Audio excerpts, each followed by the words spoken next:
लेकिन एक second. Mummy मी आले.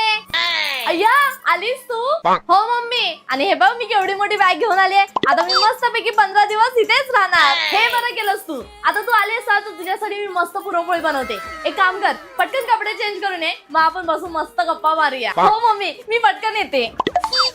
हा मम्मी काय सांगू तुला, इतकं बरं वाटतंय ना. आता पटकन दे मला पुरणपोळी खायला. अगं बाळा मी पुरणपोळी बनवते पटकन. पण एक काम कर ना, बेसिकली थोडीशी भांडी पडली ती जरा घासून घे ना. मग हे झालं ना की आपण मस्त बसून गप्पा मारूया. हा मम्मी ठीक आहे. मम्मी झाली माझी भांडी घासून, आता दे मला पुरणपोळी खायला. अगं हो देते ग, पण तू भांडी कशी पटकन घासून घेतलीस? तसे 4 कपडे जरा पटकन धुवून घे ना, मग आपण बसून मस्त गप्पा मारूया. ठीक आहे पटकन धुवून घे.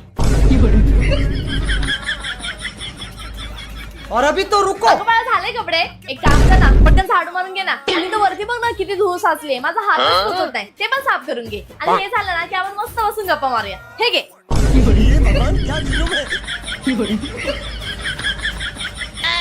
बाळा, थांब थांब थांब, बसतेस काय? आता सगळी कामं आवरलीस, चला आधी पण पटकन पुसून घे ना. अरे बापरे काय बोलताय सासूबाई, तुम्हाला बरं नाही वाटत आहे? नाही नाही मी इथून लगेच निघते. हो हो येते येते. अगं बाळा काय झालं, कुठे चाललीस अचानक?